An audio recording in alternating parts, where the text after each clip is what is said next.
got anything you want to mention or discuss quick, we can do that. I have no problem. Okay. Episode 2 of Gear Clash Podcast. We're back again. We're back. It's amazing. We actually gained some followers this week. Well, let's start this out correctly. My name's Tyler. This is Ryan. I'm John. And his mic is on. For now. So, guys, how was your week? Anything new? Only a little bit more news from the Detroit Auto Show. Nothing too crazy.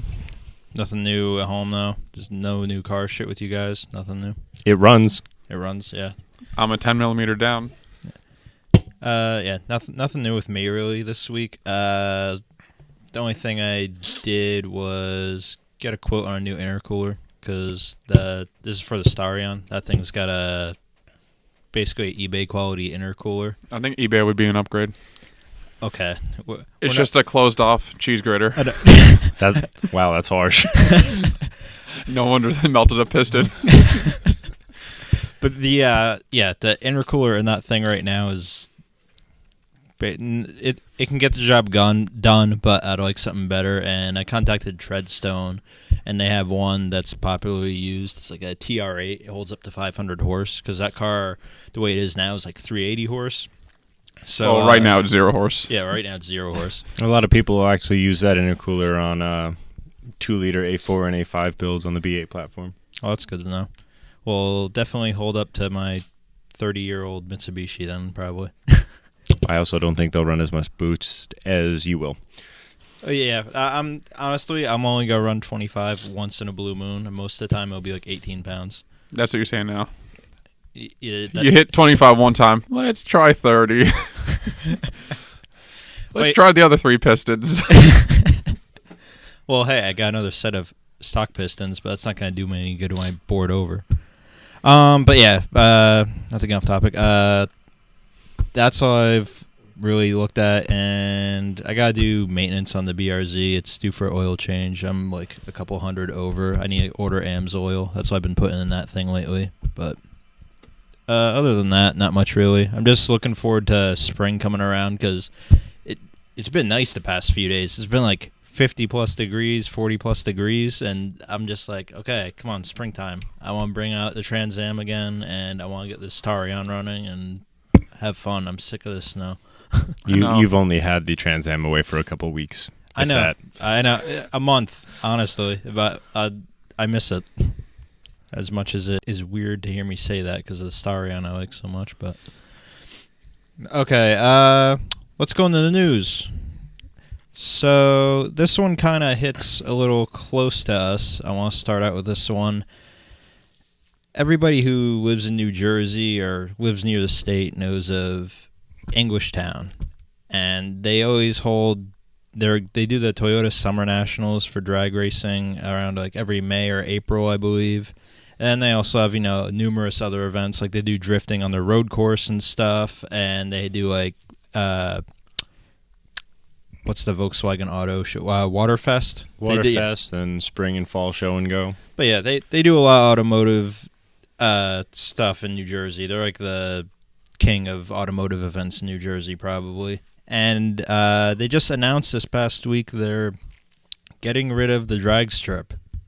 I was completely shocked to hear they're doing this, because Englishtown, I've always heard, not just in New Jersey, but like in the nation, it's considered one of the nicest drag strips. And the fact that they're like, we're done with the drag strip and we're changing up Englishtown for they said something like a new generation, or like they're changing E-Town for like what it needs to be for the people that come there now. They want to like make it more of a concert venue, apparently, or something. They think they can make more money off of that. What do you guys think about that? I heard they were trying to make it into an auto auction location. Those, I believe, are the new part owners. Well, it's the Napa family that owns it, I believe. And yeah, when I read the article, they were saying something they want to have concerts there. I didn't hear about auctions. Where did you hear about auctions? Was that a different article, or? Yeah, it was a different article. I could see them like not only doing like concerts there, but they could probably do like maybe like one thing I would really like to see happen there is there's on the West Coast, I don't know if you guys heard of that car show Radwood that's been going on with all the 80s, 90s themed stuff. I think that would be like a great venue to do that, because if they were like having it as like the inside of the bleacher area be like kind of like a stadium area, they could like have either cars parked in there for a bigger car show venue, or they could do some other stuff like, I don't know, like more vendors and stuff in there, and they'll still have the parking lot where they can have cars outside. And they only said they're closing down the drag strip. They're Yes, not closing that's correct. they're not closing down the road course. Everything else is going to remain as it is. It's just their number one part of the organization is now being shut down. Yeah. Part of me is hoping like something happens where they're like, okay, people are like getting really upset about this, maybe we won't do it, but I have a feeling that's not going to happen. They seem pretty dead set on it's no longer going to be a drag strip. Yeah, and unfortunately, while I hope the exact same thing as you, it does seem that the drag strip staging area is where they plan on converting it to be the main stage of the concert venue that they want to have. Exactly. Yep. That's how I read it too. But did they say when they're planning on starting that? Because I saw they posted up events on their Facebook page. Like they're still doing they do Honda Day every year. Yep. And they have a couple others, and those are apparently still going on this year, it seems. But I don't know if they're gonna run those out and then after those events to get rid of the drag strip, or if they're gonna just from the get-go not use the drag strip anymore. I think they said that immediately It was effective immediate. Yeah, there's no more drag racing. The drag strip is closed down as of when the article was posted. I wonder how that's going to affect the other drag strips around here, because you have Island Dragway. Island, yep. Yep, and Island Dragway even posted on their Facebook page, like, oh, we're preparing for the influx of people to come since Englishtown is closing now. And there's the next closest one would probably be like Atco. That's a bit more of a drive, but I'm sure that will probably see a bit more volume too since Englishtown's closing. That's like southwest. It's like heading towards PA kind of almost, I believe. I could be wrong, but I know it's south for sure. I tried going there one time. I'm just curious to see how like Honda Day and everything will be affected by no more drag racing, because a lot of people went there to see the drag racing or to race themselves. Yep, super front-wheel drive cars. Yeah, I wonder if they're going to see a large hit in the number of people during those events with no more drag racing. That's what I'm wondering if like events like those may like start to fade away from Englishtown and go to Island Dragway and stuff. I mean, Yeah, but Island doesn't really have the parking lot for No, they don't. They don't have the parking lot, and also the quality of their drag strip. It's not bad, but it's not great either. There's really no stadium. There's, I mean, a couple bleachers and then standing room. It's not meant to hold as much people as Englishtown was. Yeah, exactly. I mean, Englishtown also had that like Night of Thrills event they would do every summertime, which attracted not just like guys like us, but like families and everything. Because they'd have like the Truckosaurus thing that like eats the cars, and like the monster trucks for kids and all that, and then they have like the jet cars go down at the end of the night, and that's something I'm amazed that they're gonna like toss away, because that was a big thing for them every year, and like families loved going to that. But yeah, it's a shame, and I don't know. Hopefully something works out with Englishtown. Hopefully like the diehard guys still like go there for like the motorsports events and the car shows and stuff, because I know every summer I haven't really, I'll be honest, I've only gone there for drag racing like in the past few years, like only a couple of times. Most of the time I go there in the summertime. I go for the Club Loose drift events because I love watching drifting. I find that way more entertaining than watching cars go down the quarter mile every time. Yeah, there's like cool shit once in a while, like a first gen or second gen RX-7. I remember that ran like 8 seconds. That was freaking awesome. But half the time it's like Mustang, Camaro. I'm like, okay. That RX-7, was that the silver one or like the, the silver one? Light beige one? It was a silver one. It was just like a big turbo setup, and the thing was stupid fast. Were you with me when we saw that? No, I was at a separate event, but I saw him go down, and I mean, like 2 times he actually caught on fire. They had to get a fire extinguisher, and then he still ran like a 9. Yeah, that I think that's a popular car that goes there too. So, anything else on English Town, or that about it? I think that's just about it. Okay. Until we hear any other news updates. Yeah, if we hear anything else, we'll definitely talk about it.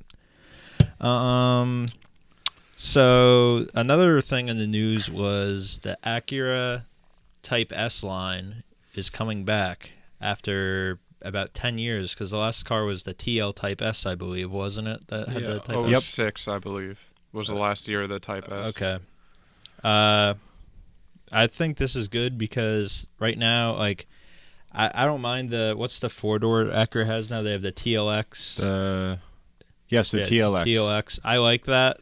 That car I've sat in that car. I haven't driven it, but I've sat in it. It's a pretty nice car. Seat's a little too big for me. I like something a bit more tighter, but I think with Honda doing the Type R and all that stuff again back in the States, it only makes sense for Acura to start doing the Type S stuff again. I mean, with the Kia Stinger coming out, it seems there's going to be a little bit more of a demand for sports sedans. The Germans have their entire lineup. That's basically what they are. They're going to have an Acura only turbocharged 6-cylinder that's not going to be shared with Honda. So it'll be interesting to see, what kind of cars they put it in. I'm not sure whether or not off the top of my head if they still have the RLX. I don't know how well that would do. Was the RLX was that the 4-door or that was their large full-size sedan? Yeah, that was the all-wheel drive, like a Accord 4-door, but essentially. It was larger. Okay. It's kind of like what the Avalon was up to the Camry. Yes, perfect. Okay, I understand what you're talking about then. And also, it'll be very interesting to see if they do anything with the ILX for 2018. That still has the naturally aspirated 2.4-liter 4-cylinder. So in the future, it'll be interesting to see if they put one of Honda's maybe turbocharged 2 liters in that. Maybe the 1.5 for I was the going to base say it's model, probably going to be the 1.5, not the 2-liter. The 2-liter for the S line, likely detuned compared to the Type R, but something maybe like what the 2.4-liter turbo Honda Accord is getting. I can't see them taking the Type R motor and sharing it with anything else. Oh, no, I agree with that. Yeah. They might, but I don't see it happening. I think they're going to leave that for the Type R and go with either the... And everything with Type S, correct me if I'm wrong, was all-wheel drive, correct? No. But the TL wasn't it? Not always. No. There's actually... The TL Type S was front-wheel drive. The SH all-wheel drive. Okay, that's what I'm thinking of. Okay. That it was kind of like the Type S, but it wasn't a true Type S. It was pretty much, it had the 3.7 liter with all-wheel drive, so it had more power, different drivetrain, but... And I saw the only thing other thing they announced was the new turbocharged V6, right? That's going to be exclusive power plant. Yes. Yeah. Yeah, I think that's only going to be in the new TLX, I believe, right? Right. Yeah, TLX Type S. The last scene Type S was 08. I'm looking right here, was 08 Acura Type S, and that's right, 08. Yeah, that came with 286 horse and a 3.5 liter. Yeah, because the normal ones had the 3.2. Mm-hmm. Correct. Yeah. Oh, my bad. I wonder if with the Type S coming out and all that stuff, if they'll introduce something new maybe for NSX. Do you think we'll see anything? I don't know. They might give it a new, semi-new power plant, but not. If we do see anything, I think it'd be like suspension related, not the power plant, because they put too much money into the damn hybrid powertrain of that thing to be like, oh, we're. Yeah, they might. I mean, I could see them going back to a not naturally aspirated, but just a gasoline engine.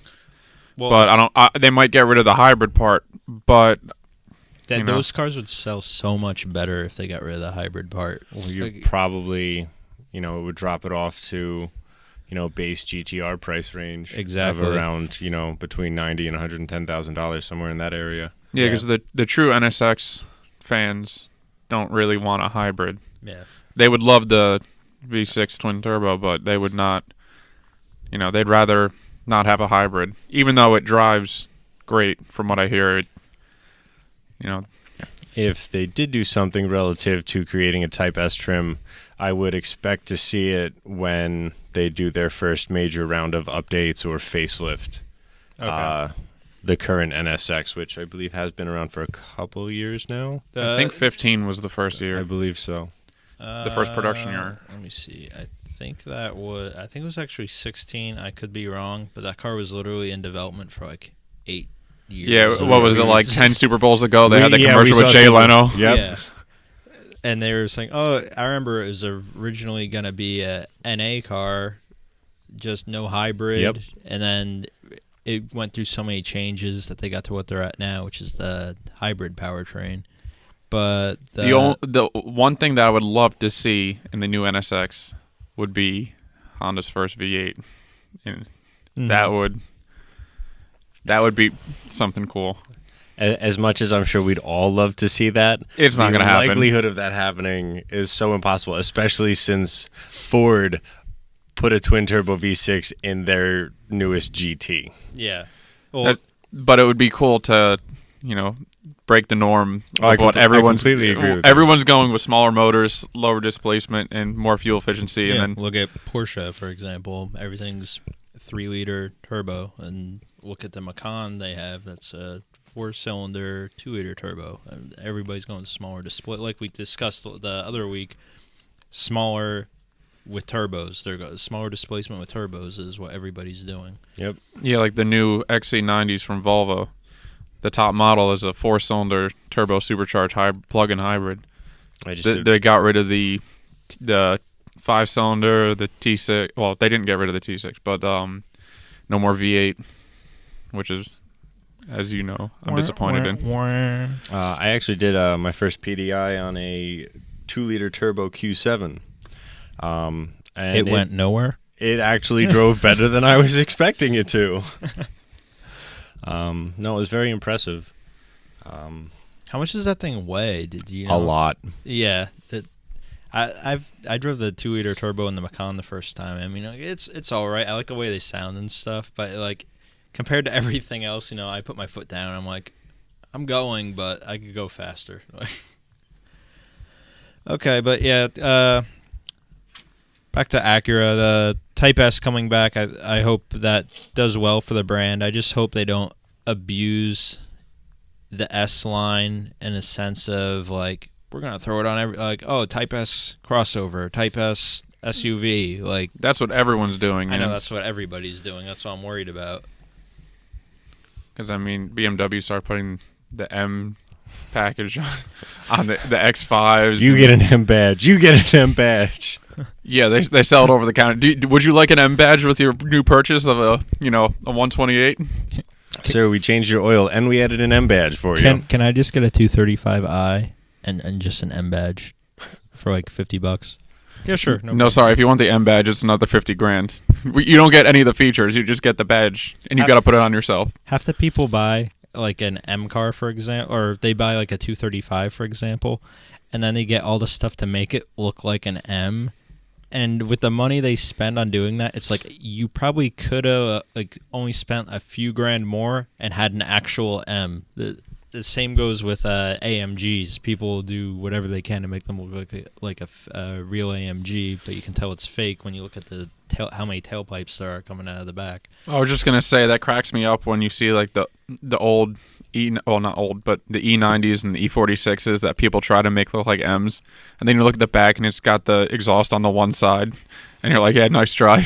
The one porter at our work has like this clapped out 3 Series. He transferred his M badges over to it. You're not fooling anybody, but you can clearly see it's not an M car. Oh yeah, like the true car enthusiast, you know what to look for, and I mean that the exhaust is a dead giveaway. Yeah, you're not fooling anyone. Even my fiance knows. She's like, that's not an M. M for mistake. Okay. Other news in the past a week. The Mercedes G-Wagon. They changed it. Not really. New from the ground up, sort of. Well, like the new Beetle looks the same as it did 50 years ago. The 911. No, the one with the VW in the front.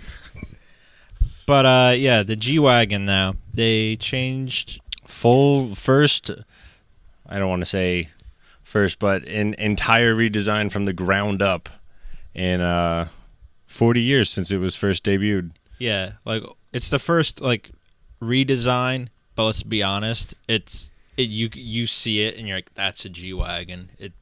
You can still clearly tell it's a G-Wagon. I like the way it looks though, I'll be honest. The G-Wagon is probably one of my favorite Mercedes on the that's always been on the market. I just always loved that big boxy style.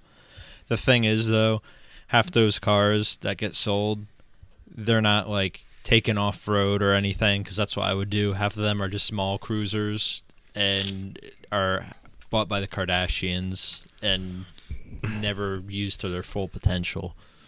I think the only person that used it to its full potential, wasn't it Top Gear? They ran it through the... Yes. I think that was the only time one of those is seen off-road, besides in commercials. What one was that? They did what to it? They had, what's his name? What was it, Hammond, I think? Because it was the British version, I believe. Yeah. And he was running through, trying to beat the helicopter. Running through that, like a military testing town, or... No one else saw that episode? I can't remember that one. It's been a while. Not off the top of my head. It was the AMG version, and I think that was the only time it's been off-road. And it was pretty cool.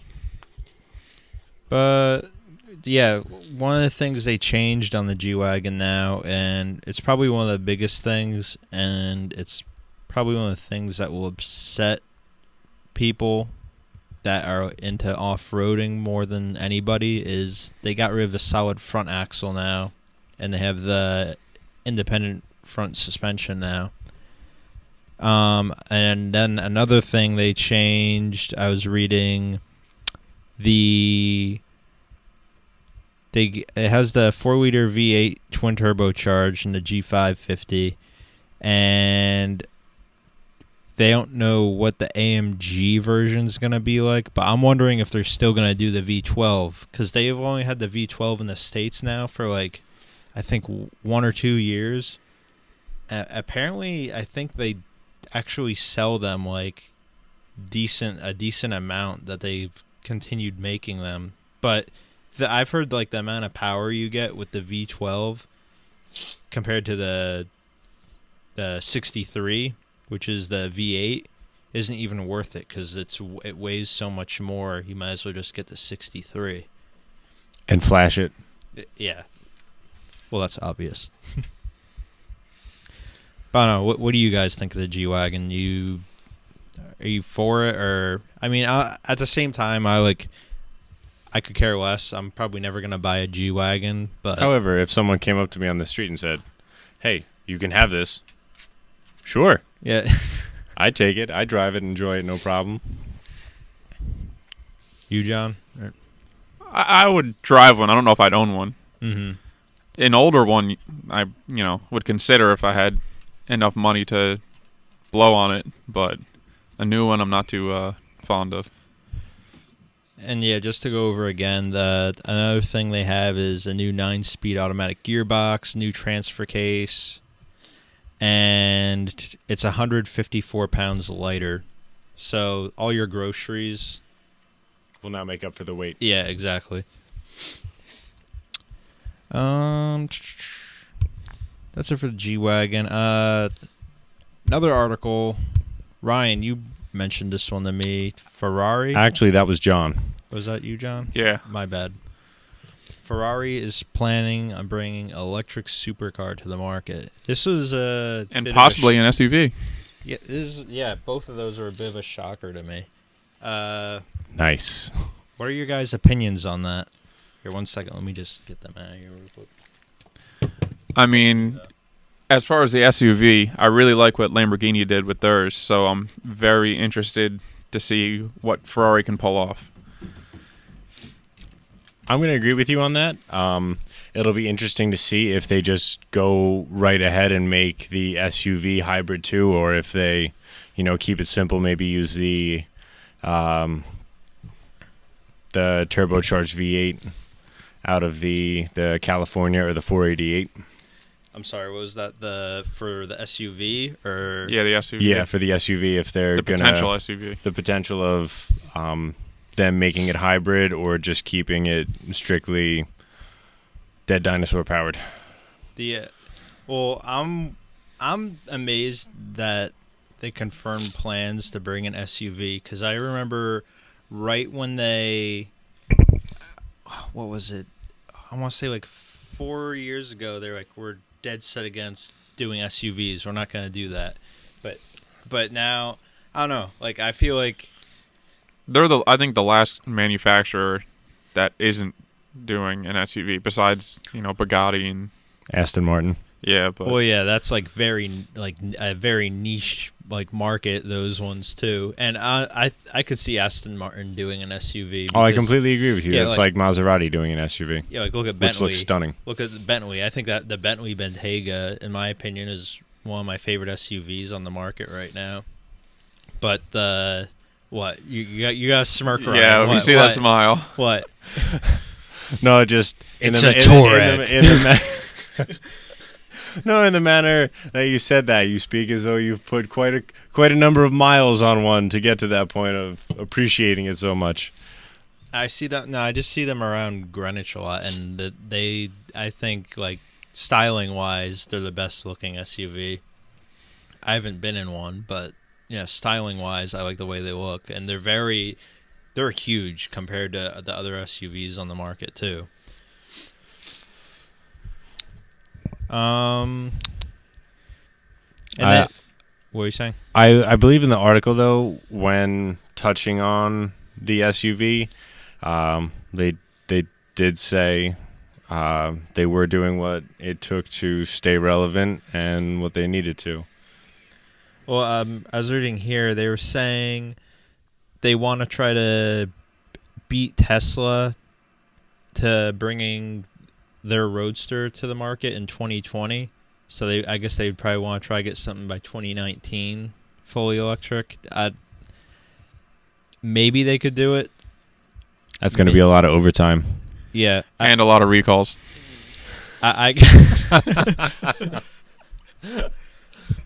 As long as it makes it out.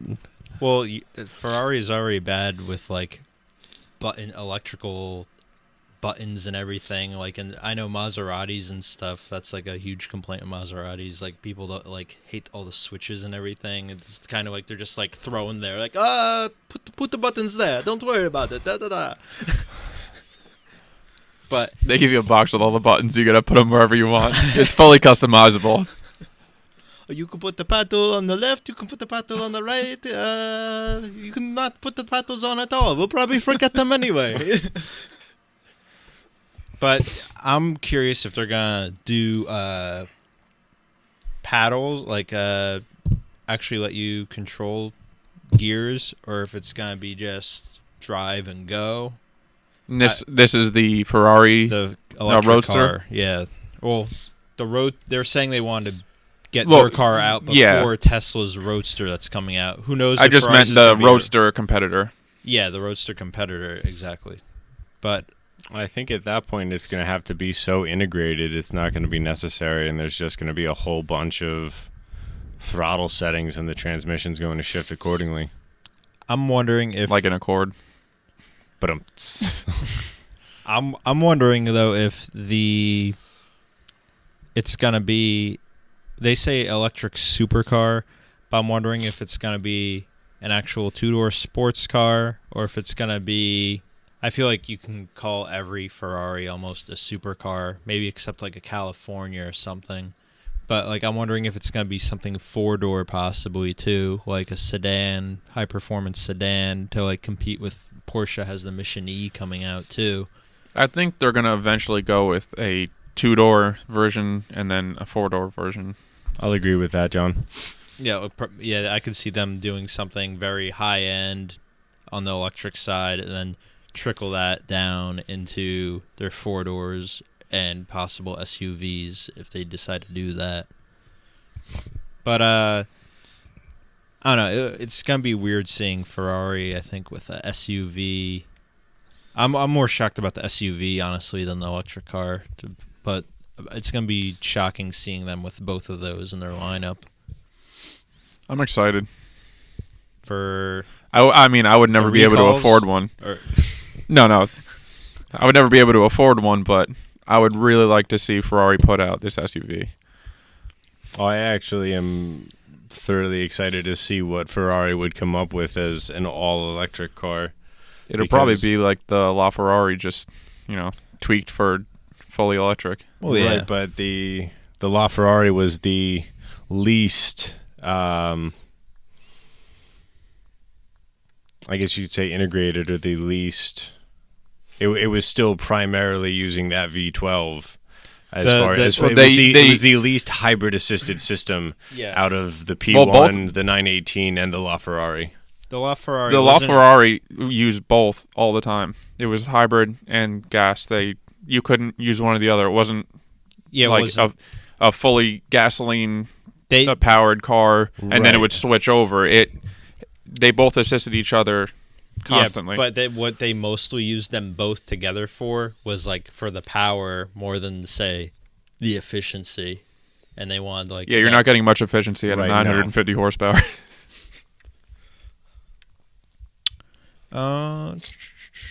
Anything else you want to comment on Ferrari? Nope, not for now. Okay.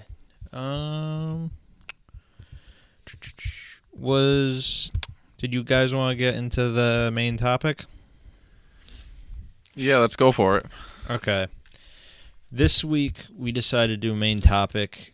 We're gonna do most over-engineered designs in automotive, and at first you're like most.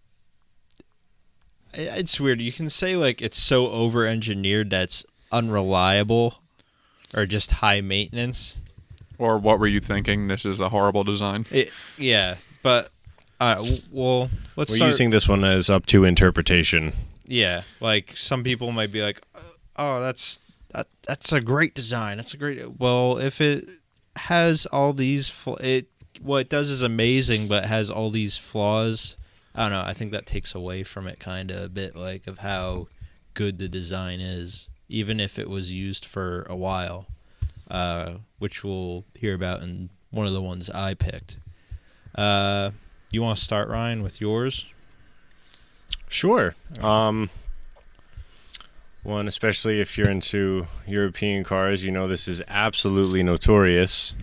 And that would be the B6 and B7 Audi S4 4.2-liter V8 timing issues, where either the guides will happen to snap or break, or the tensioners will give out, and basically the car could be a ticking time bomb. Whether it happens at 40,000 miles, 80,000 miles, or not until 160. It's kind of like playing a very, very expensive game of Russian roulette. It's kind of like Porsches. We have the 9X6s, which is 996, 986 Boxsters, and 911s.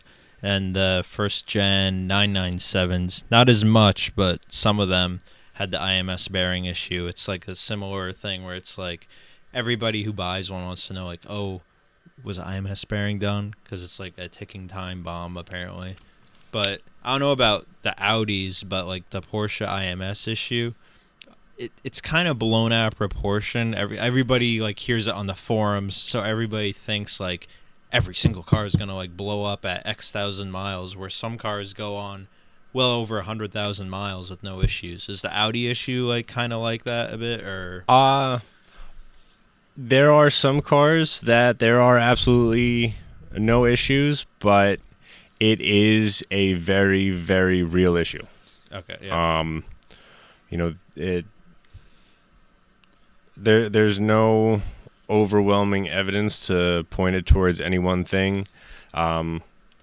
Same model year, A6s and A8s also had a chain drive 4.2 liter V8, and with regular maintenance, those were not as notorious for the issues. And I always thought the RS4s, like the B7s, they had that issue, but they didn't, right? That was different. That's actually that's more or less a completely different engine that does not have that issue at all. Okay, yeah. I always thought that people would say that it had the issue too, but I guess they were wrong.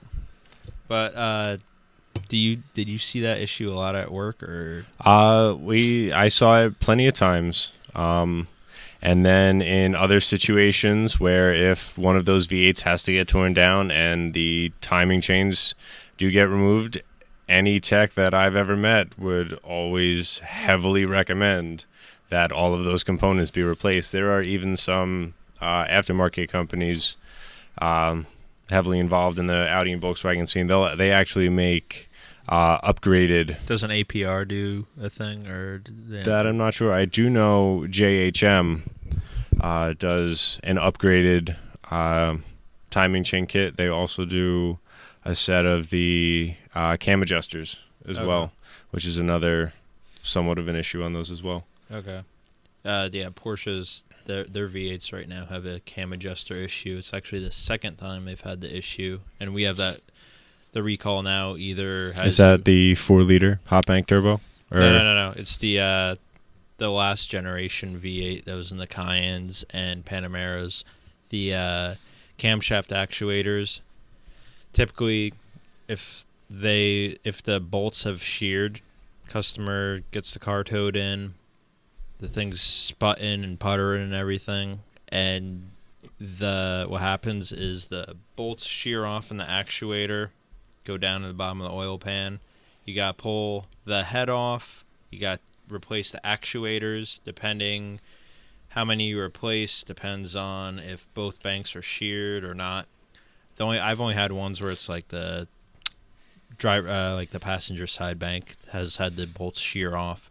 But long story short, they just like issued the second recall for those, and now if the bolts, when you go and try to tighten the bolts and the actuators, if they just constantly spin, you have to replace the actuator, the whole actuator itself. If they don't and they'll actually stop, then you just replace the screws. But we've been starting to get those in because Porsche dealers around here have only just started getting the parts for the recall. But so many vehicles have those V8s and are affected by that. One last thing to add about that particular thing. It also, even if, proper maintenance is done and a good oil level is maintained, you can still have it. You can still have the issue. Well, I guess it's kind of one of those, like, you're never gonna know when it happens. It's just better to.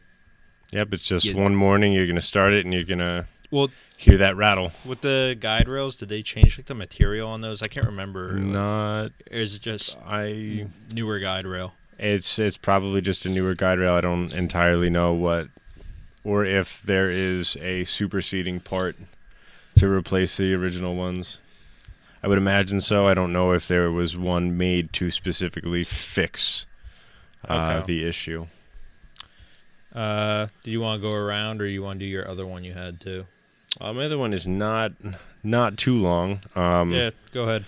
It's a particular thing on some of the new Volkswagen and Audi 2 liters, the Gen 3 EA888. This may be an issue on this particular engine, but it's also when certain things are over-engineered. The water pump and thermostat housing is made up of multiple pieces. I'm sorry, just the EA88. Just let people know what that is. That is a 2-liter turbocharged engine. And you find that in basically all the base Audis, like the A4s. The A4, A5 Sport Yep. Pack, the Q5, that's now going to be in the Q7 as well. Mm-hmm. That'll be in your Volkswagen GTI. There's also a 1.8 liter version, depending on displacement and, variable cam adjustment.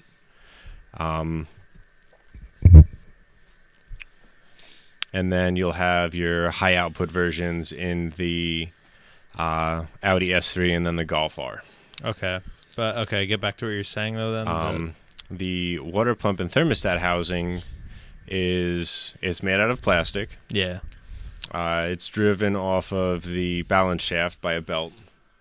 But there are multiple seals throughout this whole plastic water pump and thermostat housing, and we're seeing them leak from everywhere. Even at incredibly low mileage, could be under 20,000 miles. And, if one particular part leaks, you can replace that. And then you have to make sure you have to get all those other seals. Otherwise, you're putting a part back in that could, just as readily leak from another spot in 5,000 or 10,000 miles. So you're basically like making one part strong, then the next weakest part is bound to like start leaking once you do that. Exactly, Yeah. And it's an overcomplicated. Whoa! German overcomplicated? I know it sounds outrageous, but it happens once in a while.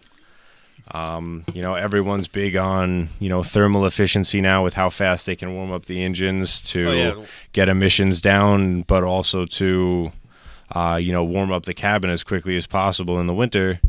That's part of why they have the integrated turbo manifold now, too. Exactly. So any kind of engine equipment like that is overcomplicated, that can cause, multiple issues and is more of a headache than it seems to be worth. Okay, so 2-liter turbo, Audi, stay away. Well, not entirely. It is a good engine, but not if you want a daily. You're killing me here. No, it's not that bad. It's just that one particular particular thing. Okay, John, what you got? I know you're telling me about. Are we going to be doing over-engineered or poorly engineered? We can do kind of both. I wanted, at first it was over-engineered, but I was like, we can do poorly engineered. Well, I guess this would be kind of both, depending on how you look at it. And I know this is one of Ryan's favorite things that I mentioned, is when Subaru started putting the fuel lines inside the car, right under the driver's seat. Literally, when you brought that up, we were at the gym, and he came up to me, after he, I thought he left the gym already, and he just randomly comes up to me 5 minutes later. Did you hear about the fuel lines in the WRX? Is he serious right now? Well, I found that out the one day because since I work at a body shop, we had a Subaru, I believe it was a base Impreza 4-door, and got hit in the rear. We had to replace the whole floor pan where the spare tire goes. Mm-hmm. And I have to strip the interior so that the body tech can weld everything. And so I had to drop the subframe, drop the fuel tank, drop the drive shaft, got the interior. And when I took out the back seats, and when I went to disconnect the fuel pump and the connectors, I pulled back the carpet, and I noticed that the fuel lines were inside the car. And that was fun, trying to get around welding that. I was telling him one day you're going to have the customer that comes in, he complains, my fuel mileage, it's not as good as it used to be, and every time I drive, I'm getting high as shit. I mean, I understand, you don't want the fuel lines. Oh, and the brake lines are inside the car, too. They're on the other side. At least they're not on the same side, I guess. I mean, but, at least they're not exposed to atmosphere. But at the same time, it's like, but what if you people are what if you get T-boned and the line kinks and breaks open and Exactly. you're getting doused in fuel, and then one little spark and you're now on fire inside the car. But it protects the outside of the car, so I guess that's okay. Yeah, nobody. They can repurpose the outside of the car. As long as the paint's okay. Yeah, so the salvage yard could sell a good body panel. We can always get more customers or owners. Yeah. Now it's no longer Subaru. They lived. Subaru. They burned up. But the car made it. And that was only on the Imprezas you've seen so far, or the No. I forget what other model I saw it on. I believe Legacy or Outback. it was a Forester too. There was a newer Forester that we had to put on the frame machine, so I had to take down the undershields and everything. And I took down the undershields, and the undershields are literally shielding the floor. That's it. There's no brake lines, no fuel lines, no wires. It's literally just a cover for the floor. Sound deadening. Oh, I don't know. I think they rattle a little bit too much. Okay, and was there another one you had? I know you wanted to say every freaking car that doesn't have. Yeah, if the weird thing about engineering and now cars don't have 3 pedals. That's I don't know where that came from, but He told me we were coming home the one night. He's like, "Can I just say any car that doesn't have a third pedal is a poorly engineered car?" oh yeah, they put the third pedal there for a reason. I don't know why they got rid of it. Why don't you just get rid of the brake pedal too? Just leave the gas. But we'll probably see that in a couple of years. It'd just be a button for autopilot. Yeah, just Tesla. Did you have any others, or was that it? I have a couple more. Here, go ahead. Well, I guess for another poorly engineered design would be the I think it was the R56, the Mini Coopers, with the timing chain tensioner being a bolt that wasn't torqued properly from the factory, and as you're driving, the bolt backs out.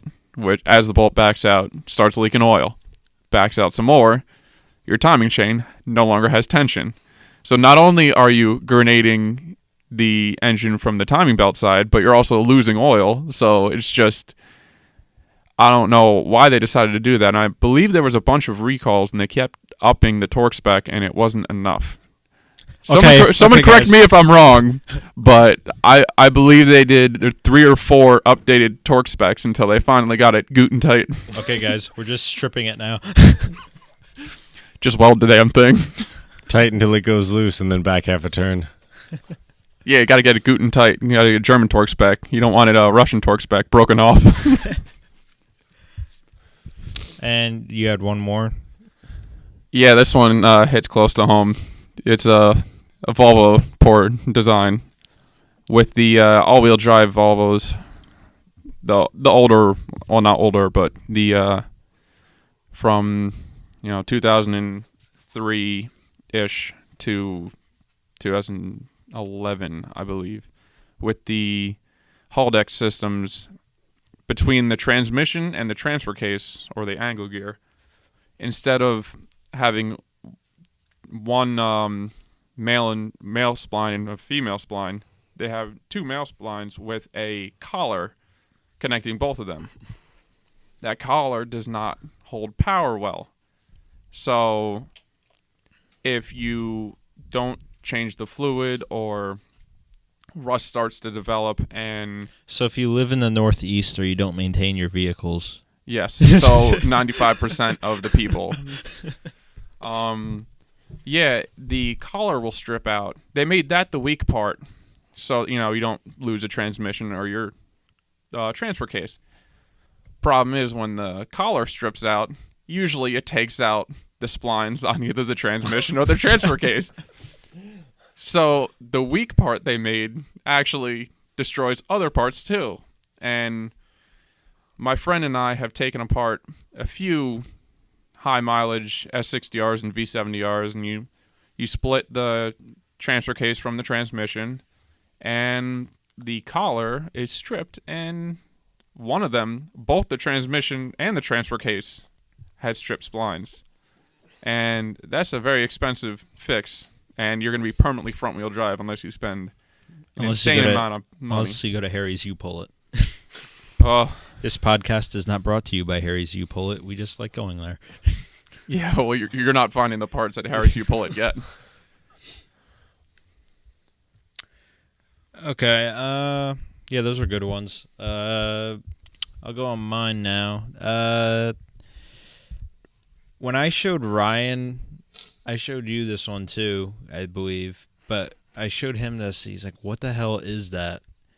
And it was the Citroen SM. Yes, you showed me too. It started with the DS. It was their hydro pneumatic suspension. And don't get me wrong, like I like the way a Citroen SM looks. It's a very funky designed car. So it's under the hood. But when you pop open the hood on that thing, it is the weirdest looking engine bay you've ever. For one thing, the engine is backwards, and the transmission is in front of the engine. And then across the part of the bell housing, you have the steering rack, and then between the back of the engine and the front of the car, you have this prop shaft that connects to all the accessories which are still in the front of the car, because you can't have them on the front of the engine, since the front of the engine is up towards the dash behind the firewall and everything. And just to do a belt on that car is a pain in the ass, because it's like, oh, my belt snapped for my accessories. Okay, well, I gotta remove this prop shaft from the back of the engine now and swap the belt on. I remember I was watching a drive video on YouTube, and they had the one guy, Alex Roy. He's popular in automotive industry. He had a Citroen SM, and he would like leave a belt like tied up already, like around the put around the prop shaft, and he'd have it like tied back so it like wouldn't interfere with anything. So when that belt snapped, he'd just have to like undo that one, and then he could just slide that one on without like removing the prop shaft at all, which is not a bad idea. No, it's actually quite clever. He just has to come up with something that you press a button and it automatically puts the new belt on. The new belt delivery system. One snaps, you press a button, forces the other one on. But yeah, you guys see photos of this thing. It's like, it's unlike anything you've seen. But the hydropneumatic suspension, at first it used brake fluid, and they found out like it would break down way too easily. And no pun intended. It would break down way too easily, so they basically changed to like a mineral oil. And the whole hydropneumatic suspension, the fluid was shared between the clutch and the semi-automatic transmission, the steering, and the brakes. So there's just like a whole possible like nightmare of situations waiting to happen. Like, oh, I have no brakes. Well, either there's an issue with my brakes, or there's an issue with my steering, or there's an issue with my suspension, or maybe there's an issue with my clutch. So what happens, like the first sign is your car is low, and all of a sudden you have no steering, then you have no brakes. Then the clutch doesn't work. They did have like some like little, I believe when I was reading it, they had like some little fail safes and stuff, so it's like you're not gonna die once you have a leak spring up in one of those systems. But I thought it was funny. They said the system at first, since the system isn't sealed from the outside like your modern brake system, it causes it. The system would vent to the atmosphere, and then the fluid level in the reservoir would rise and fall accordingly. And each time the suspension would rise, the reservoir fluid level dropped, which would pull fresh air into the system. And that's why they changed from brake fluid to freaking mineral oil. I guess it's better than stale air. Oh, and then another thing that's really weird on this car is, yeah, it's got, your clutch pedal, brake, and gas. But the brake isn't a pedal. It's literally like a rubber bulb that you have to press. So and it's supposedly very twitchy, I was reading. So it's very hard at first developing a pedal feel for it if you've never driven one. I just thought that has to be so weird. You're used to a pedal and you're pressing this literally a brake bulb. I imagine it being a freaking turkey baster bulb. You're basically pressing your damn foot on. It's like half a bop it. Drive your car, bop it, pull bop it, twist it, break it. Oh crap! It's not. It's broken. And then I had another car. It was the Mercedes 600 Grosser. They made this car. I think Saddam Hussein had one of these things. They were made from 1963 to 81, and literally everything was operated with hydraulics. This is the one where the windows were hydraulically powered, correct? Yeah, the accessories were all hydraulically operated. This included the power windows, the seats, the door and trunk closers, the sunroof, the shocks, and the cowl vent. So if you need to pull the seat out for some reason, you had to bleed the seat to get all the air out of the system. Well, what was funny is the whole car came with a fix kit because they're like, oh, this shit's going to break. And literally the fix kit, I feel like the fix kit is what a technician would get if the customer brought it in with a leak. It literally had hydraulic block. They say right here it has hydraulic blocks, line connectors, line plugs and clips, flex line, an oil container, brass spacers to keep the seats from collapsing, wood wedges so the windows don't drop into the door, and instructions. Now that sounds like a German special tool if I ever heard one. You open up the instructions, it just says, good luck. Guten Tag. But I was reading that, and I'm like, that's literally just a kit to fix everything. I feel like that's when a technician's like, oh, we got a leak, we got to repair it. Okay, well, just go to the toolkit. That's how you know you designed a bad car, when you put a full service kit in it, because you know it's gonna mess up. Yeah. And the whole system also operated at 3,200 psi. Yeah, I'm sure that's safe. That doesn't sound lethal at all. Yeah. Was the radio hydraulically controlled too? If one of the knobs broke, did it shoot you in the eye at 3,200 psi? Or you drive it through 5 winters, then one day you're just driving down the road and you go use your sunroof, and all of a sudden you have fluid coming in through the sunroof because all the rust. But that's not the first time. I mean, Mercedes has done something completely unreliable. I know they had in the 90s they also had wiring that would become biodegradable over time. It was the 90s or 80s, I can't remember. That sounds like it's good for the environment. Well, yeah, it goes back to the earth. It's like recycling. At least it was a good ground. Boo.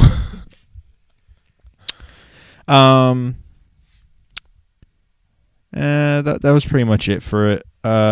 For my engineered designs, I thought that were way over engineered to the point where they're unreliable. Tyler, I believe we have a question for you for last week. I was gonna get to that.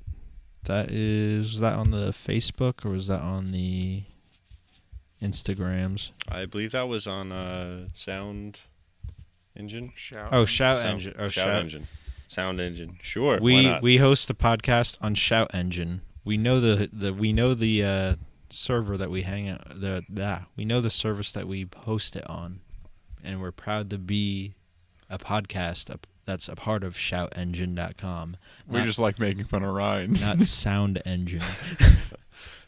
Oh man, I like engines and make sounds, man. Come on, man. Okay, let me get that up. Did you guys? One of you guys want to open up the? Do you have the Instagram?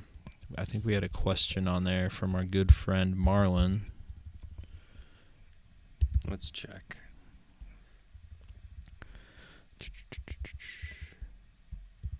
I'm amazed we actually have like More than one question after only being up for 2 weeks. And no, we didn't pay them to give us questions. What'd Marlon say? All right. Marlon asked. What's his name on there so people know? His name is HackDragon05. Yep. If each of you were forced to drive a car from your most hated manufacturer, what would it be? Like a lesser of evil question. Oh, God. Okay, now I need to think of a manufacturer I can't stand. Now I gotta choose which one I hate the most. Do we have to, like, pick the shittiest one, I guess? Or? No, I think it was... Are we talking about, like, production we cars or, like, you know... Yeah, we'll stick like to commuter cars, or are we talking about... Anything production. Production car. I mean, we're not going to drive, like, a Ford GT90, for example. But what I mean, are we talking about, like, everyday cars or, like... Anything. Any car from the manufacturer we hate the most. Yeah. All right, Tyler, you go first. Come on, you, like, hate Nissan. You hate... I hate everyone equally. Ford. Oh, okay. I'm not racist. I hate everybody equally.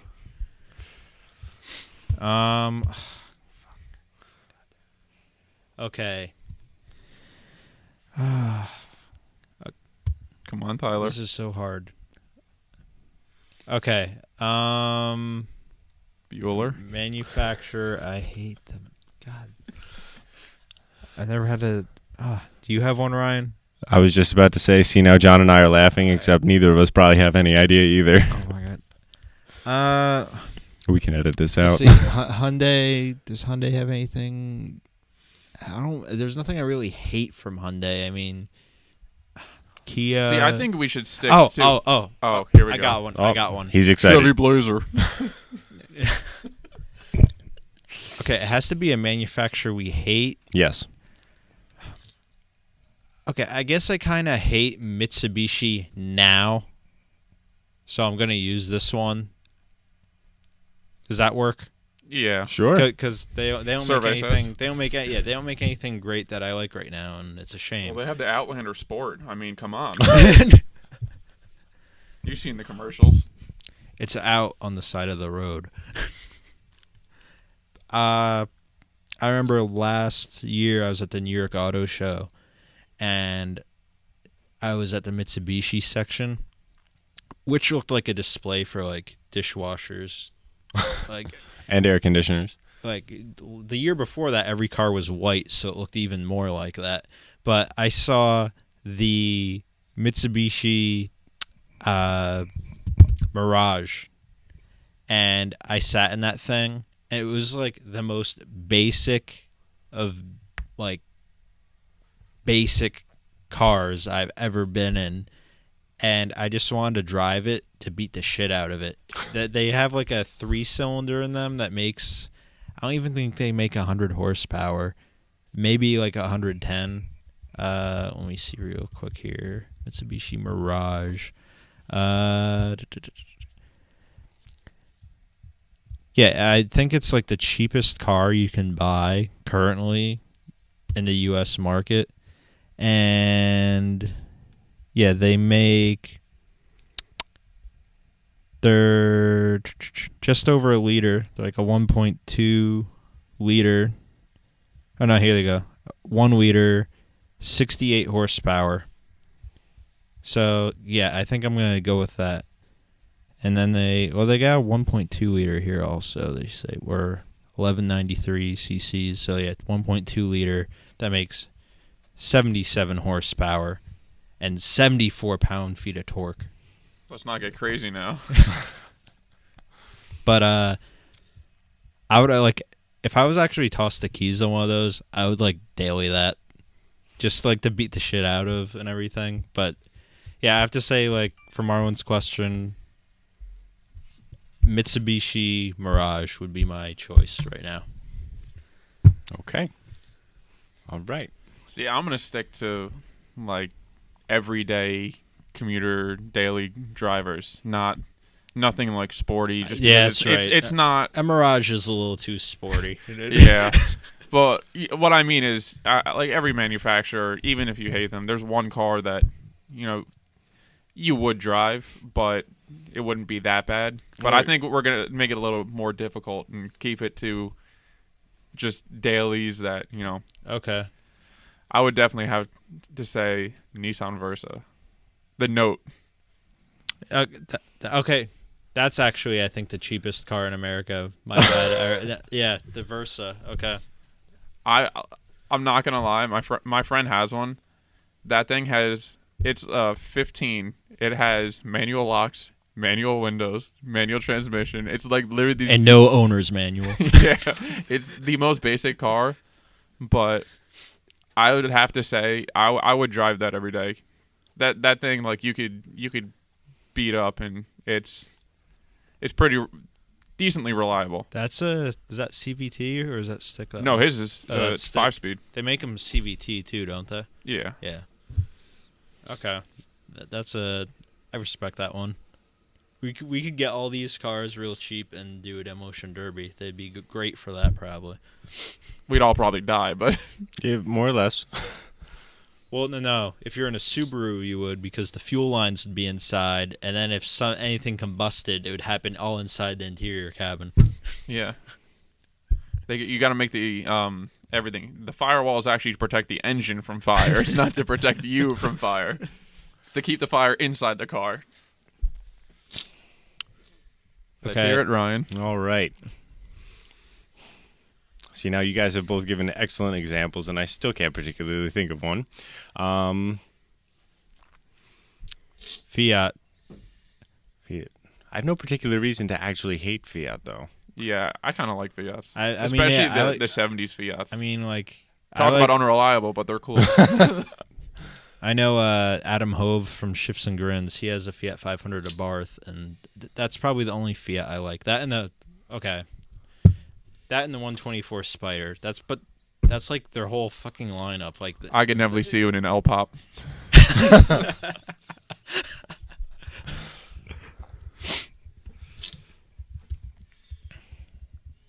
nothing, Ryan. All right. I You, guess I'm gonna have to pick General Motors, I suppose. So I'll go with that's general. Chevy.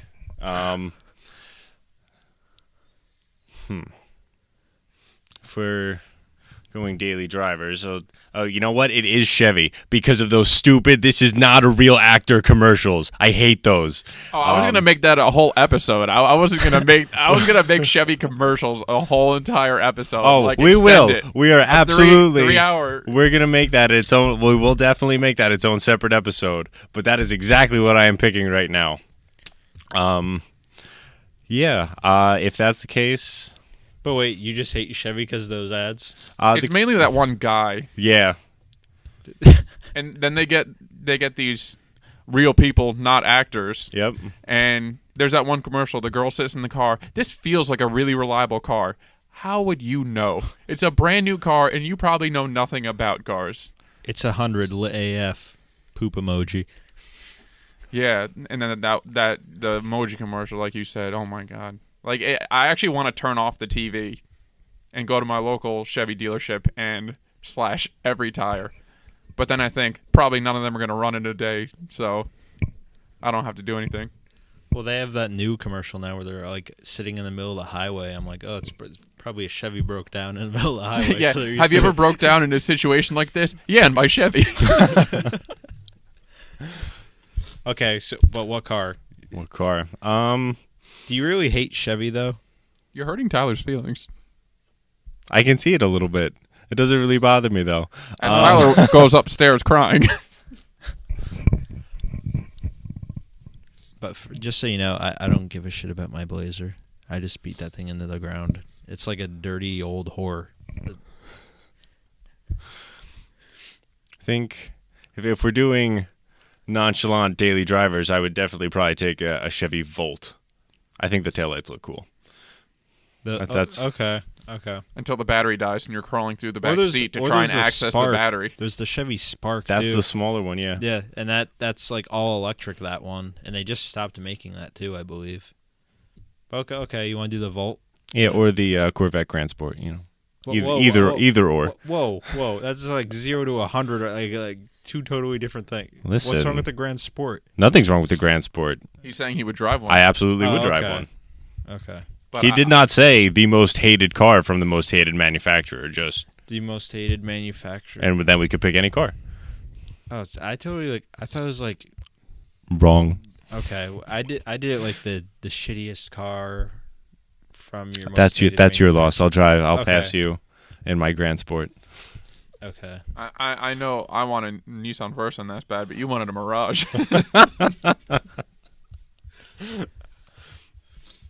I don't even think Mitsubishi wanted that car. Marlon, that was an excellent question. Thank you for that. Yeah, I totally misinterpreted that. Everybody's in the Corvettes and freaking. What'd you pick? For the car that I would drive? Yeah, the Versa Note, yeah, the Versa. hatchback. Okay, well, you and me are on the same playing field. I have the second cheapest car. You have the first cheapest car. Meanwhile, he's over here in a Grand Sport. Or a Volt. Either or. I'm not picky. Whichever one still runs the next day.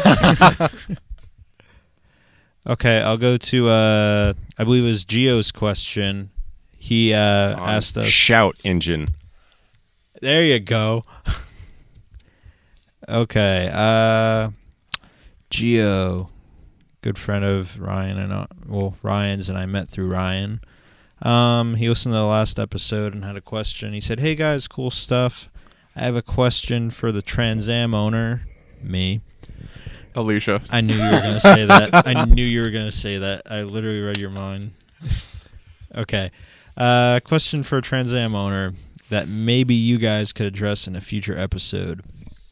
I have always been a fan of those cars and even owned a 89 Trans Am myself. Nice car.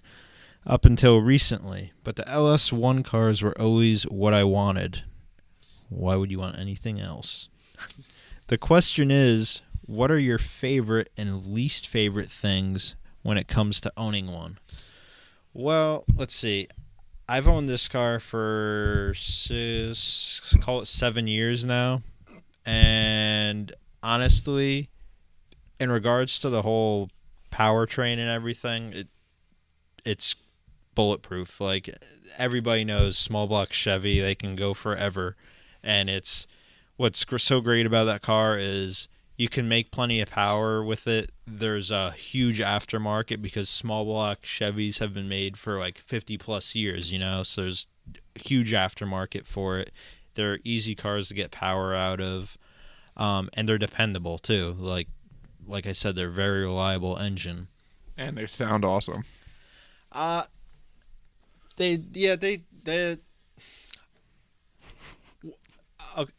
When I first got the car, I loved the way it sounded. I still love the way it sounds, but now I hear more strung out V8s. Like, you have your GT350s, you have like your German V8s and stuff. You mean the one that revs to nothing- 8,300? Nothing beats British V8. Exactly. So. Like, I love the high revving V8 a lot more and stuff. That's why, like, on that car, I eventually would like to do like an LS7 or something. I love LS7. That's probably one of my favorite LS engines. But it is a good sounding car. Sounds better than a Mustang. Bone stock though, when I had that car, they didn't sound like anything. That's the one thing I give Mustang credit is from factory, they sound pretty good. But the Trans Am, the F bodies didn't sound great at all. Mine has just in case listeners don't know, it has Full exhaust system. It's American Racing headers. I had high flow cats that I eventually gutted, and then GMMG catback exhaust. I gutted it because the one was clogged. It kept coming up with a clogged fault, so I just gutted the thing. It was like, fuck it. And then I had my buddy tune the whole car. So it's just full exhaust, tune.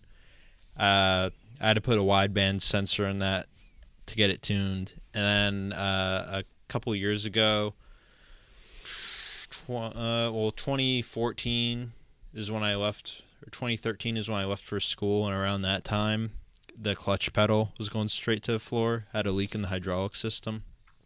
Or you need to learn how to drive. Were your shocks leaking, and that's what caused the clutch to leak too? Yeah, it's a Citroen, actually. But the clutch pedal went straight to the floor. It had a leak in the hydraulic system. I found out it was the slave cylinder, so literally 3 years later, because I was in school for 3 years, finally got a clutch rated for like 500 horsepower, lightweight aluminum flywheel, jacked the car up in my garage, was on my back, wrestled the transmission off. I had one of those like Harbor Freight transmission stands, popped that off. It was the slave cylinder that was leaking, so I replaced the slave cylinder, new clutch and flywheel, and car's been great since then. So slave cylinder leaking on those that's like kind of like any car thing. That's not an LS specific thing. You'll get that. That'll happen with any manual transmission car. That's just maintenance. The one thing I did have as an issue with that car, and I still do, is for the past like year or 2 years, I'll say, the driver's side window motor would start like when I first got the car, the windows went up fine, and over time, the driver's side window would start to like creep up slowly when I go up and down with it. And now I just keep the thing up because if I want to like bring it down, I'll hit the down and it'll go down like 1/4 of an inch. And then that's just enough to get some air in the car. And then when I go to the parking lot, like say Alicia and I or somebody go to the movie theaters or go to a bar, I'll get to the parking lot. I'm literally sitting there with the car running for like 5 minutes, hitting up before the motor like times out, and just to get that 1/4 inch of the window up. So I need to replace the window motor. That's not a big deal. I'm just lazy and haven't gotten to it. It's funny because both our girlfriends' cars, the right side window goes up very slow. But other than the window motor, the only other thing on that car is the headlight motor, the gears in those cars, specifically on the Firebirds. Camaros obviously don't have the problem because they don't have flip-ups.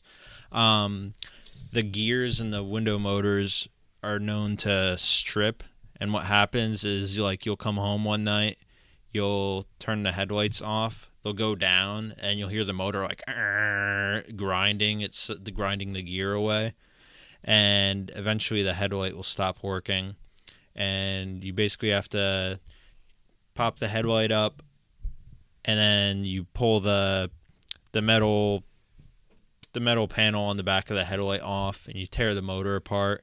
And there's this company that makes a brass gear. You take the motor apart, or pop out the plastic gear, put the brass gear in, glue it all back up together, let it sit for a bit, and then that fixes your problem. And if you're doing that, you might as well do the other one because the other motor is going to go anytime soon. I think when I did mine, I did one at a time, and literally 3 months later, the other motor went in it. So in those cars, window motors and headlight motors are the only really issue I've had. And like I said, the slave cylinder, but that's like any manual transmission car. That's a hydraulic clutch. You're eventually going to have a leak. Especially with the car sitting so long like yours did. Oh, yeah. Mine. Everything, all the seals are dry rotted. When I bought my car, it was like 23,000 miles. I have like 32,000 miles on it now, and I've had the car for like 7 years.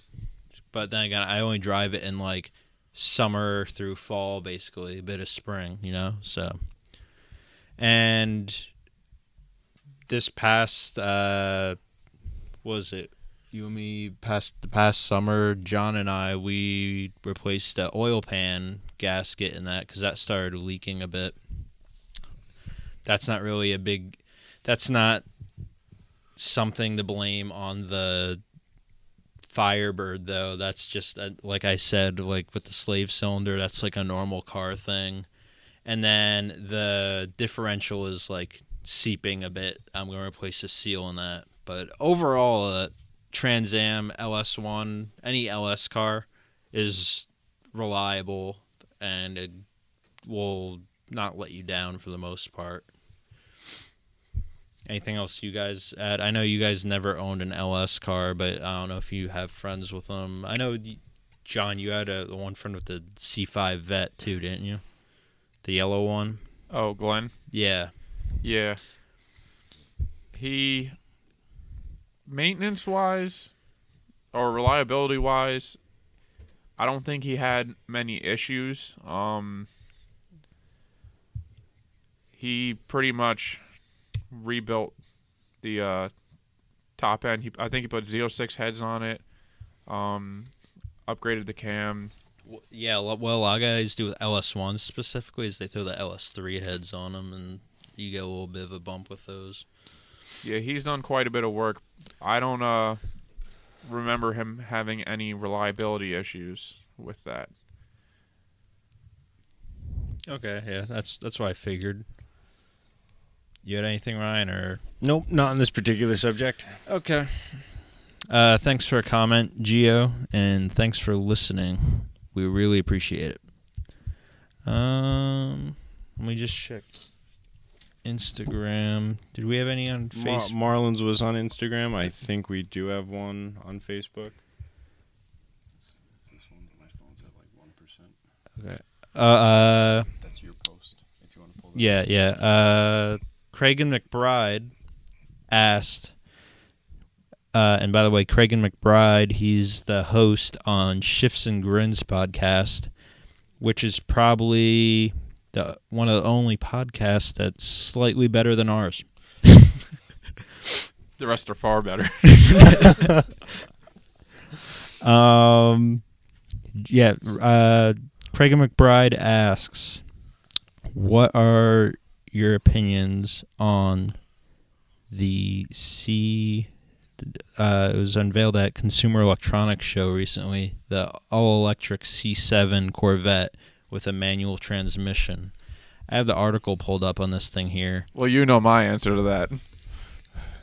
It's got 3 pedals. That's all that matters. That is all that matters, except for the fact with all that instantaneous torque, if you do not, work that clutch pedal correctly, that clutch will be gone in one slip.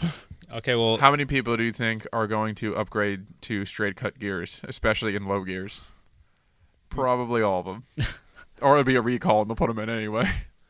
Well, the company who debuted this thing, their name was Genovation, and they call it their electric GXE sports car. And they came out with a video of it and stuff. I'll show that to you guys later. But it makes 800 horsepower and 700 pound-feet of torque. I believe it said instantaneous torque. Yeah. 780 at 50 RPMs. Because of 2 electric motors. Here goes my clutch, and it's gone.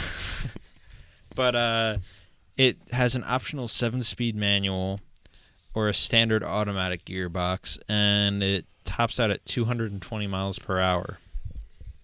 They say it will go 175 miles on a single charge. I don't know. I feel like 175 miles on a single charge is like, yeah, if you drive it like a normal human being. Yeah, it's like the Veyron. I wonder flat out how much battery you'll have. The what? The Veyron, when you drive it flat out, it lasts 12 minutes. Yeah, it lasts like 12 minutes through gas. Yeah, this thing will probably be equivalent to that in battery. It'll be like watching my 2.5-year-old iPhone lose a charge. Every 30 seconds, 1% lower. You'll get to 20%, then it just dies. Yeah, it shuts off at 20. There's no warning. Low battery. No, never mind. We got an update for you. Your battery life's worse now after you download this update, by the way. Don't sue us. Just buy a new iPhone. But, I don't know. What you guys... Oh, that's the other big thing. Guess how much this thing costs? I mentioned it to him already. I don't know if you saw it. I believe it was $1 million. Am I right? You were close. Close? A little $1 cheaper. million and little less expensive. It's only $750,000.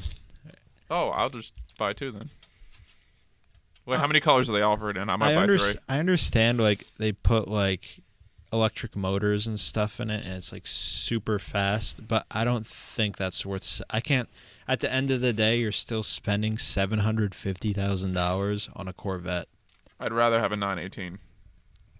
Me too. Yeah, and that's... they just had one on Barrett actually go up recently. I think that one just for over $1 million or around $1 million. I mean, if you're spending $750, what's another $250? I would rather have a damn 918. Agreed. But there's a lot of cars I'd rather buy with $750,000. You could buy a lot of cars with $750,000. Excuse me. I can buy a lot of $750 cars too. Not going to be as fast as that electric Corvette, but you just put them all together, it'll be great. Take the motor out of each one. But this is just like I don't know if this company is gonna go and evolve into other things because they said they're only making 75 of them. So I'm sure like princes in the Middle East and shit like that are gonna buy up these things. And I mean, a lot of them, could very well be garage queens. We hope in any kind of instance like this that people will go out and use them and drive them. In a situation like this, it's not so much the sustainability of this sort of thing. It's the fact that they can do it, so they're going to do it. And with a limited production run like that, they're all going to sell out. We hope. Yeah.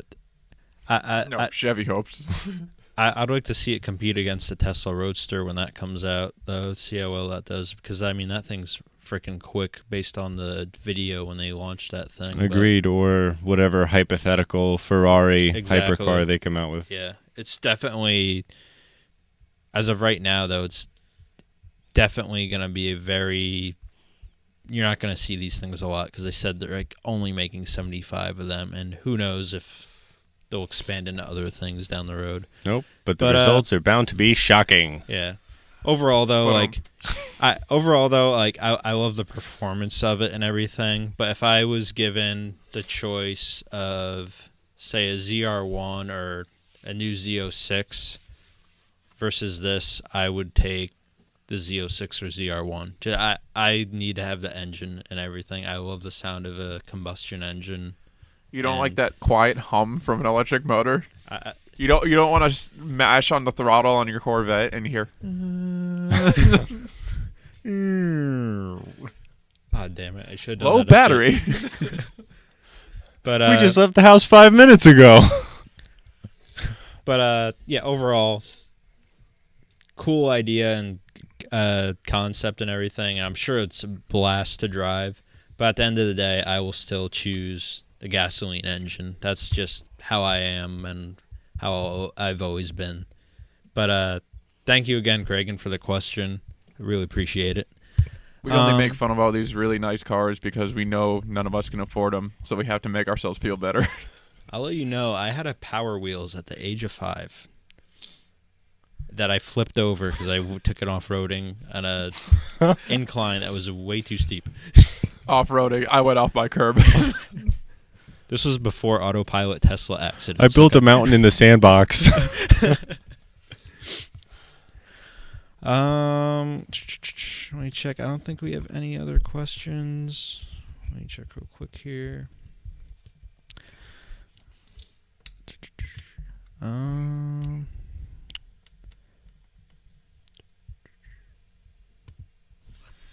So on a side note, did anyone see the new Lincoln Continental in person yet? I've seen them. I absolutely hate the door handles. That was going to be my comment. Not only are they geared towards, the older generation, but now they're going to have a really hard time finding those door handles. They'll be sitting there. You'll see handprints all over the middle of the door. And I'd never realized how high they were, and I saw that car at the New York Auto Show, and I even sat in it, but the door must have already been open when I sat in it. But I have to say that, like, the interior on those things, like, they want you to, like, fall asleep behind the wheel. Like, I'm sure half the people already do. Yeah. Well, it probably has a life alert button in the center console for the owners. But it's not OnStar, it's Life Alert. But you can, like, individually adjust the height of your left and right butt cheek, like, in those seats. It's, like, fucking crazy the amount of adjustments are in those things. Can you also adjust how close to your teeth the steering wheel is? Is it one of the options where it's either you see under or over the steering wheel? Okay. And then They spent all their time on the interior because they just stole all of the old ideas from Audi's A8 and Bentleys for the exterior. And the door handles on the belt moldings? No, the door handles, that was their idea for sure. And yeah, that seems to be it. And then Jason Weir says, I got to stop using PowerPoint to make these cringy as hell things saying when we're recording.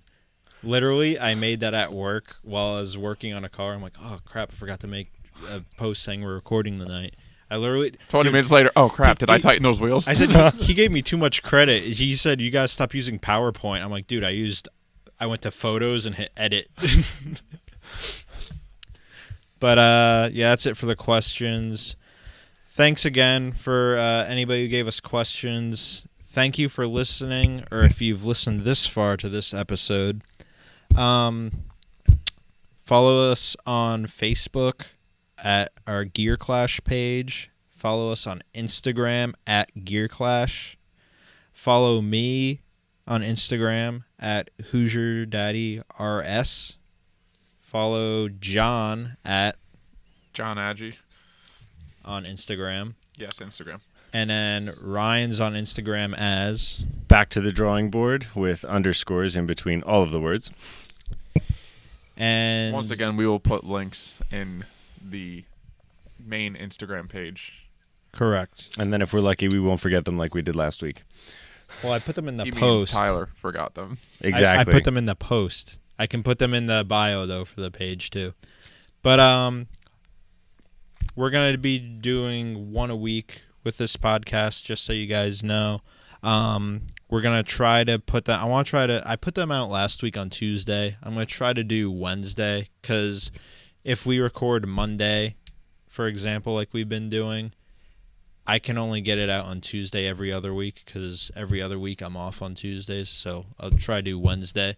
I'm going to start uploading them to other places. Right now they're on SoundCloud or ShoutEngine.com. My bad. ShoutEngine.com. That was... No, I was getting to where we were going to put them up. But ShoutEngine.com and iTunes. I want to put them up on Google Play, because I know a lot of people who don't have iPhone use Google Play. And also Stitcher, I believe, is the other one. And then there's SoundCloud. Apparently, I've had like 2 or 3 people tell me, oh, are you up on SoundCloud? I didn't realize it was that popular, so I'll try putting it up on there, too. And then we'll make a website called SoundEngine. And we'll upload it there, too. It's just a bunch of engine sounds.